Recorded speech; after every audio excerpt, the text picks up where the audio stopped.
Hello बच्चों, आज हम लोग पढ़ने वाले हैं मौर्य वंश के बारे में। किसके बारे में? मौर्य वंश के बारे में। तो मौर्य वंश में आज हम लोग पढ़ेंगे चंद्रगुप्त मौर्य के बारे में। किसके बारे में पढ़ेंगे? चंद्रगुप्त मौर्य के बारे में आज पढ़ेंगे। चलिए इनके बारे में कुछ बेसिक बात हम लोग समझ लेते हैं। बेसिक जैसे कि इनका जन्म कब हुआ था, इनके माँ का क्या नाम था, पिता का क्या नाम था। चलिए तो हम लोग पहला देखते हैं, इनका जन्म जो हुआ था 345 ईसा पूर्व में हुआ था। 345 मतलब 3 4 5, गिनती आराम से याद हो सकता है। उम्मीद है कि याद हो गया आप लोगों को। और नेक्स्ट है इनके माता का नाम। तो इनके माता का जो नाम था वो क्या नाम था? इनके माता का नाम था मूरा मौर्य। क्या नाम था? मूरा मौर्य। और इनके जो पिता का नाम, तो इनके पिता का नाम था सर्वार्थ सिद्धि। क्या नाम था? सर्वार्थ सिद्धि। और ये जो है कौन से धर्म से संबंधित थे? तो ये जो थे जैन धर्म से संबंधित थे। और यहाँ पर एक और वर्ड लिखा हुआ है धर्मावलंबी, यानी जैन धर्म को मानने वाले व्यक्ति थे वो। अगला है इनके गुरु कौन थे? तो इनके जो गुरु थे इनका नाम था चाणक्य। क्या नाम था? चाणक्य। और चाणक्य का ही दूसरा नाम है कौटिल्य और विष्णुगुप्त। यानी चाणक्य जो थे कौटिल्य और विष्णुगुप्त के नाम से भी जाने जाते हैं। चलिए नेक्स्ट है हमारा कि मौर्य वंश के संस्थापक कौन थे? तो मौर्य वंश के संस्थापक थे वो कौन थे? हमारे चंद्रगुप्त मौर्य। इन्होंने 322 ईसा पूर्व में क्या किया था? चंद्रगुप्त मौर्य ने मौर्य वंश की स्थापना किए थे। इन्होंने नंद वंश के किसके नंद वंश के अंतिम जो शासक था, इनका क्या नाम था? उनका अंतिम शासक, उसका नाम था घनानंद। क्या नाम था उनका? उसका नाम था घनानंद। घनानंद यानी घनानंद को हराकर चंद्रगुप्त मौर्य ने मौर्य वंश का स्थापना किया। किसकी सहायता से? तो अपने गुरु चाणक्य की सहायता से। चूँकि दोस्तों ये कहानी थोड़ी लंबी है, मैं उसका डिस्कशन यहाँ पर नहीं करूँगा, सिर्फ आपको बेसिक बात बताते चलता हूँ। चलिए नेक्स्ट है चंद्रगुप्त मौर्य ने सिकंदर के सेनापति सेलुकस निकेटर को 305 ईसा पूर्व में युद्ध में हरा दिया था। यानी चंद्रगुप्त मौर्य ने जो सिकंदर का सेनापति था वह जो है भारत के कुछ भागों पर, उस जमाने के कुछ भाग पर जो अधिपति जमा रखा था, तो उस भाग को चंद्रगुप्त मौर्य ने क्या किया था? जीत लिया था। कौन सा भाग जीत लिया था? चलिए देख लेते हैं एक बार। वो जगह है भारत के, देखिए यही है, भारत के उत्तरी पश्चिमी क्षेत्र को सिकंदर के अधिकारियों से मुक्त करवाया था। कौन करवाए हुए थे? तो यह चंद्रगुप्त मौर्य। कौन करवाए थे? चंद्रगुप्त मौर्य। कौन थे? चंद्रगुप्त मौर्य। चलिए ठीक है, देखिए अब थोड़ा हम लोग देख लेते हैं कि यह जो है उत्तर पश्चिम जो भाग है ये किधर है। ठीक है, तो उत्तर पश्चिम भाग की बात कर रहा है। देखिए नॉर्थ को उत्तर बोलते हैं, वेस्ट को पश्चिम बोलते हैं, तो हम लोगों को लग रहा है यहाँ पर ये भाग होगा। अब मैप में देख लेते हैं यह भाग कहाँ पर होगा। तो ये वर्तमान में अफगानिस्तान में यह भाग है। वर्तमान में कहाँ है? अफगानिस्तान में यह भाग है। यानी इस क्षेत्र को चंद्रगुप्त मौर्य ने क्या किया था? अपने शासनकाल में जीत लिया था। चलिए नेक्स्ट हम लोग बात कर लेते हैं चाणक्य के बारे में। तो चाणक्य के बारे में हम सभी लोग परिचित हैं। चाणक्य जो थे यह चंद्रगुप्त मौर्य के क्या थे? गुरु थे। कौन थे? गुरु थे। इनके और प्रधानमंत्री भी थे। चंद्रगुप्त के प्रधानमंत्री भी थे चाणक्य। और चाणक्य ने एक महत्वपूर्ण पुस्तक की रचना की। उस पुस्तक का नाम है अर्थशास्त्र। क्या नाम है? पुस्तक का नाम है अर्थशास्त्र। ध्यान रखिएगा, यह इम्पोर्टेंट है, पूछ लिया जाता है क्वेश्चन कि अर्थशास्त्र नामक पुस्तक की रचना किसने की? तो किसने की है? तो ये किए हैं हमारे चाणक्य। किसने किए हैं? चाणक्य किए। चलिए नेक्स्ट है अर्थशास्त्र पुस्तक का संबंध किससे है? तो अर्थशास्त्र पुस्तक का जो संबंध है वह संबंध किससे है? राजनीति से। ध्यान रखिएगा, किससे है? राजनीतिक। देखिए नाम है अर्थशास्त्र, लग रहा है कि इकोनॉमिक से संबंधित होगा, लेकिन यह किससे संबंधित है? यह संबंधित है राजनीति से। चलिए नेक्स्ट है कि सेल्यूकस निकेटर ने युद्ध में चंद्रगुप्त मौर्य से हारने के बाद अपनी पुत्री हेलेना, याद रखिएगा इंपॉर्टेंट लाइन है, हेलेना, इन्हीं का नाम था कार्नेलिया, का विवाह जो है किससे करवा दिया था? चंद्रगुप्त मौर्य से करवा दिया था। देखिए उस समय में युद्ध नीति के तहत क्या होता था कि अगर कोई प्रशासक है, अगर वो किसी युद्ध में हार जाता है तो अपनी बेटी से या फिर अपनी बहन से या सगा संबंधी जो भी हो उसकी शादी जो है जीते हुए राजा से करवा देता था, और उसके जो है दहेज के तौर पर कुछ भूभाग भी दे देता था, यानी जो हारा हुआ भाग था उसको वह दे देता था। देखिए दहेज प्रथा चूँकि बहुत पुरानी प्रथा है, यह अभी भी वर्तमान समय में जो है जारी है। एक है सरकार तो बोलती है कि ये ख़त्म हो चुकी है, एक्चुअली में ये कहीं हम लोग सब जानते हैं कि यह जो है मात्र लिखित है, कहीं पे ये लागू नहीं होता है। जब तक सभी लोग मिलकर सामने नहीं आएंगे, कहने को तो हम लोग कह देते हैं, जब तक लोगों के अंदर जागरूकता नहीं आएगी तब तक यह हमको लग रहा है ख़त्म कभी नहीं होने वाली है। चलिए नेक्स्ट है हम लोग का अगला पॉइंट है युद्ध के संधि शर्तों के अनुसार, यानी कि जब वह सेल्यूकस निकेटर हार गया था तो उसके दौरान कुछ संधियाँ हुई थी। उस संधिया में क्या क्या हुई थी? तो संधिया में हुआ था क्या, सेल्यूकस निकेटर ने चंद्रगुप्त मौर्य को काबुल, गंधार या कंधार, हेरात, मकरान जैसे प्रांत जो है क्या कर दिया था? दे दिया था। किस चीज़ में दिया था? तो कह सकते हैं दहेज में दिया था, क्योंकि अपनी बेटी की शादी किया था उसके साथ। और ये जो प्रांत जो है इसको हम लोग देख रहे हैं, यह जो है वर्तमान में कहाँ स्थित है इसकी चर्चा हम लोग अभी कर लेते हैं। देखिए इसीलिए मैं इस मैप का यहाँ पर उल्लेख किया हूँ।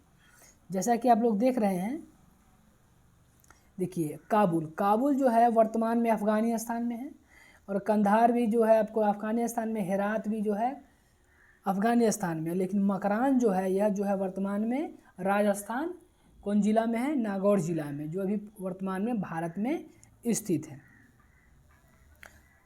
अर्थात हम लोग कह सकते हैं कि अफ़गानिस्तान वाला जो भाग है, यह भाग हमको दिख रहा है, ये अफ़गानिस्तान का, यही जो है वर्तमान में अफ़गानिस्तान। देखिए यह जो है संबंध इससे है, यानी कि अफ़गानिस्तान में ही कंधार था, हेरात था, लेकिन ये जो आप यहाँ पर देख रहे हैं ये जो भाग है, यह भाग जो है हमारे भारत का है, वह राजस्थान। चलिए मकरान के बारे में आपको कुछ और बात बता देता हूँ कि मकरान का जो मार्बल है बहुत ही फेमस होता है, यहाँ का उजला मार्बल। आप लोग देख रहे होइएगा ताजमहल हो गया, वहाँ पर जो मार्बल का प्रयोग किया गया है, फिर राजस्थान में बहुत सारे किले हैं और जगह पर जितने सारे किले हैं वहाँ पर जो है मकरान मार्बल का ही प्रयोग किया गया है। यह बहुत ही सुंदर होता है, बहुत ही कॉस्टली भी होती है ये। चलिए अब नेक्स्ट हम लोग बात कर लेते हैं चंद्रगुप्त मौर्य से संबंधित, कि चंद्रगुप्त मौर्य के दीक्षा कौन दिए थे? दीक्षा गुरु मतलब धर्म से, जैन धर्म में परिवर्तन कौन करवाए हुए थे? वो भद्रबाहु करवाए थे। वो किससे संबंधित थे? जैन धर्म से संबंधित थे। कौन? भद्रबाहु, याद रखिएगा नाम भद्रबाहु। नेक्स्ट है सेल्यूकस निकेटर का राजदूत था, क्या नाम था इनका? मेगास्थनीज, बहुत इंपॉर्टेंट है, याद रखिएगा इसको। सेल्यूकस निकेटर का जो राजदूत था उसका नाम था मेगास्थनीज, जो क्या किया था? चंद्रगुप्त मौर्य के दरबार में आया हुआ था। और मेगास्थनीज ने अपनी एक प्रसिद्ध पुस्तक लिखी है जिसका क्या नाम है? इंडिका, याद रहेगा क्या नाम है उसका? इंडिका। इसी इंडिका में भारत की राजनीतिक और आर्थिक स्थिति का वर्णन किया है। कौन? तो मेगास्थनीज ने यहाँ की जो मौर्य साम्राज्य की जो स्थिति थी राजनीतिक या फिर आर्थिक संबंधी, जो भी राजनीतिक कहने का मतलब यहाँ पर जो भी शासन प्रशासन था उससे संबंधी जो है जानकारी उसने इंडिका नामक पुस्तक में लिखी। और पाटलिपुत्र, देखिए उस समय मगध का जो राजधानी था, जिस समय चंद्रगुप्त मौर्य शासन कर रहे थे मगध पर, उस समय पाटलिपुत्र थी। क्या थी? पाटलिपुत्र। और पाटलिपुत्र के बारे में मेगास्थनीज लिखते हैं क्या, कि यहाँ पर जो है लगभग 570 क्या था? बुर्ज था। बुर्ज मतलब होता है मीनार, जिसे बुर्ज खलीफा नाम सुने होइएगा। और बताते हैं क्या कि यहाँ पर जो है द्वार भी था। वो द्वार कितने थे? 64 द्वार थे। कितने द्वार थे? 64। किसके अनुसार? मेगास्थनीज में लिखित पुस्तकों के आधार पर। चलिए ठीक है। अब नेक्स्ट है हमारा कि नगर के 2 और 3 मंजिले वाले घर लकड़ी के कच्ची ईंटों से बने होते थे। देखिए कच्ची ईंट, जैसे कि यहाँ पर मैंने आपको पिक्चर के माध्यम से दिखाने, देखिए इसी प्रकार के होते थे, इसी प्रकार से होते थे। 2 मंजिला 3 मंजिला जो है बना होता था। देखिए और एक और ख़ास बात है जानने वाली कि यहाँ के जो राजा होते थे, वो राजा का जो घर बना होता तो वो भी क्या चीज़ का था, वो भी जो था वह किस चीज़ का था, वो भी एक काठ था। काठ का मतलब होता है लकड़ी, क्या होता है, लकड़ी। ठीक है, काठ का मतलब क्या होता है, लकड़ी, यानी लकड़ी से बना हुआ था।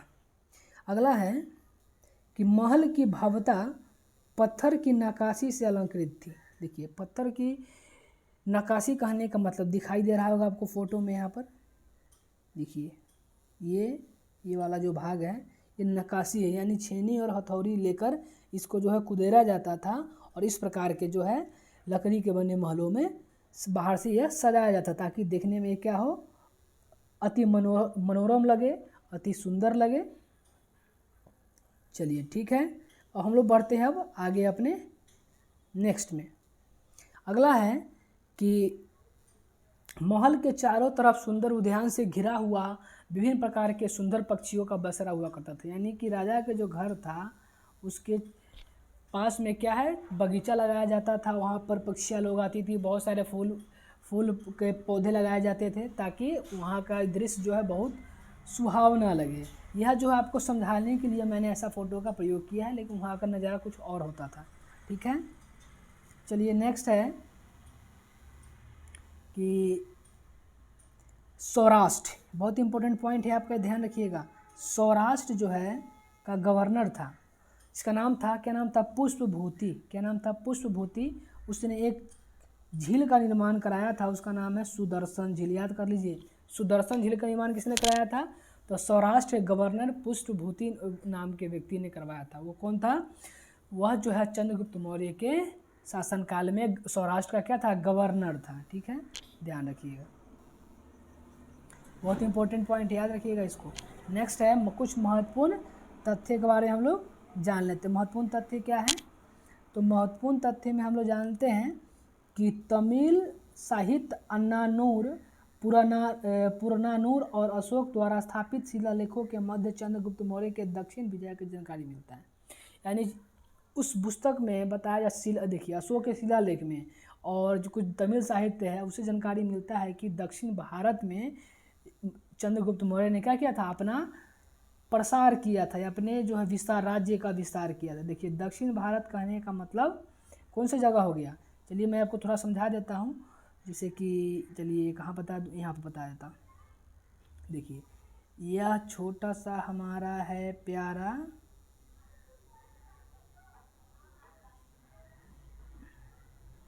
मानिए ये हमारा भारत, और ये नीचे वाला जो क्षेत्र है, ये वाला भाग, ये दक्षिण भारत कहलाता था। ठीक है, ये वाला भाग क्या कहलाता था, दक्षिण भारत। यहाँ पर जो है उन्होंने यहाँ तक अपना शासन प्रशासन क्या कर लिया था, बढ़ा लिया था। कौन, चंद्रगुप्त मौर्य, अशोक के शिलालेख के अनुसार। नेक्स्ट है कि चंद्रगुप्त मौर्य को भारत इतिहास का प्रथम महान सम्राट कहा जाता था। क्या कहा जाता था, प्रथम महान सम्राट कहा जाता था चंद्रगुप्त मौर्य को। ठीक है, नेक्स्ट है कि प्लूटांक के अनुसार चंद्रगुप्त मौर्य सेल्यूकस को बतौर उपहार में कितने हाथी दिए थे, 500 हाथी दिए थे। देखिए थोड़ा समझने वाली बात है, 500 हाथी गिफ्ट में आखिर क्यों दिए, तो वो जानते थे कि हो सकता है कि कल होकर ये कहीं आक्रमण न कर दें, इसलिए 500 हाथी उसको दे दिए थे ताकि वह क्या करे, 500 हाथी को खिलाने पिलाने, देख रेख करने और उसकी व्यवस्थाओं को ठीक करने में उसका समय व्यतीत हो जाए और युद्ध की तरफ वो ध्यान न दे, इसलिए मुझे लगता है कि ऐसा उन्होंने किया था। चलिए ठीक है, नेक्स्ट हम लोग बढ़ते हैं। हमको लग रहा है ये बुद्धि के बहुत ही तेज थे तब ना ऐसा सोचे थे। चलिए भाई, अगला है कि चंद्रगुप्त मौर्य 24 वर्ष तक क्या किए थे, शासन किए थे। लगभग 24 वर्षों तक सफलतापूर्वक क्या किए, शासन किए। नेक्स्ट है कि चंद्रगुप्त मौर्य 298 ईसा पूर्व में 298 ईसा पूर्व में श्रवण बेलगोला, जो वर्तमान में कर्नाटक में स्थित है, में जैन परंपरा के तहत कौन से विधि से, जैन परंपरा के तहत संलेखन, कौन सी विधि, संलेखन विधि के माध्यम से क्या किए थे, ये अपनी प्राण त्याग दिए। देखिए संलेखन का मतलब होता है उपवास, उपवास की विधि से अपना प्राण त्याग दिए। तो उम्मीद है कि इनके बारे में ये थोड़ी सी जानकारी आपको समझ में आई होगी। चलिए आज के लिए इतना ही, धन्यवाद।